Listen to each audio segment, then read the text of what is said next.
The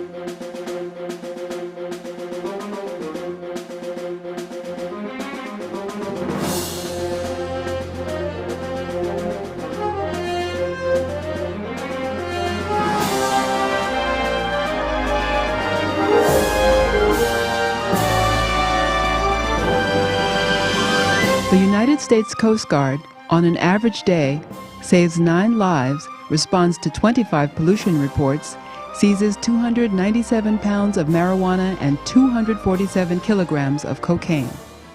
This multi-mission service is a merger of 5 federal agencies with a history that dates back to the beginning of the Republic. It began on August 4, 1790, when President George Washington signed the congressionally approved Tariff Act requested by the Secretary of the Treasury, Alexander Hamilton, that authorized the construction of 10 seagoing revenue cutters. Their job was to stop smuggling and help collect tariffs. These taxes were the new nation's principal source of income. The early revenue cutter sailors not only met the challenge of collecting tariffs, they battled pirates and privateers, enforced quarantine laws, and attempted to stop slave importation. As the country grew, larger, more heavily armed cutters were needed. They were built just in time to fight in the nation's first war under the Constitution, the Quasi-War with France in 1797. This war, which was fought in part to protect American trade, marked the beginning of the Coast Guard's proud military heritage. By the mid-19th century, increased trade and immigration called for additional maritime safety services. These legacy services would eventually merge into the U.S. Coast Guard. Federal life-saving stations were first authorized in 1848, and Congress formally created the Life-Saving Service to man these stations in 1878. Daring surfmen carried out countless legendary rescues.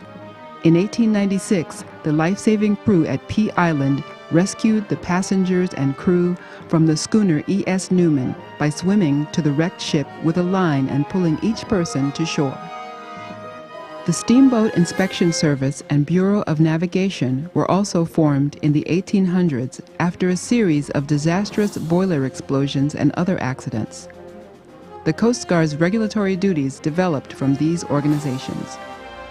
Safety was also the key mission of the U.S. Lighthouse Service. Lighthouse keepers have guided ships into the nation's harbors since colonial times, and many have put their lives in peril to save others. Perhaps the most famous was a Rhode Island woman named Ida Lewis. During her more than 40 years as keeper of Lime Rock Light in the 19th century, she saved at least 18 lives and became a national celebrity. The Coast Guard has protected the environment for more than 160 years. In Alaska, they enforced early fisheries and game laws, and in 1890, Captain Mike Healy of the revenue cutter Bear supplemented the food supply of the Native Americans by transporting reindeer to the territory. The sinking of the Titanic led to yet another Coast Guard mission in the northern latitudes, the International Ice Patrol.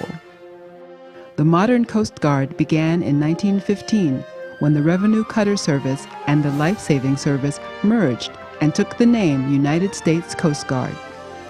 The Coast Guard underwent its greatest expansion during World War II, growing from less than 25,000 to 240,000 civilian and military personnel, the vast majority of whom were reservists. They landed soldiers and Marines on the beaches during every major amphibious assault. At Guadalcanal, Signalman First Class Douglas Munro led the rescue of a battalion of Marines about to be overrun by the Japanese. He died after maneuvering his boat between the enemy and the evacuating Marines. For his actions, Munro was awarded the Medal of Honor.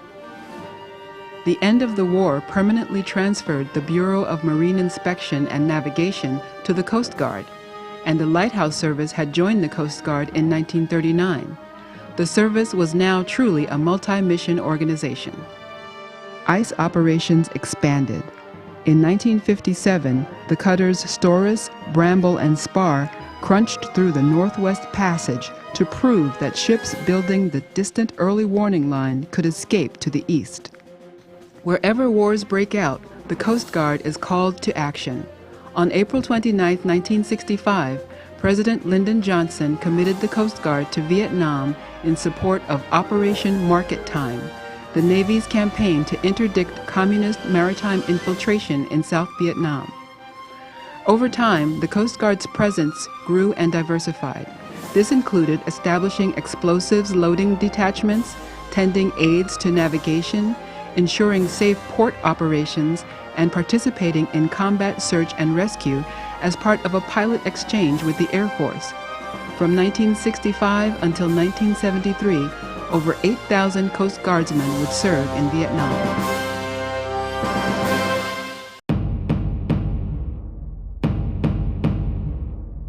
Today's modern Coast Guard is made up of active duty members, reservists, auxiliary, and civilians, all working together for service to nation.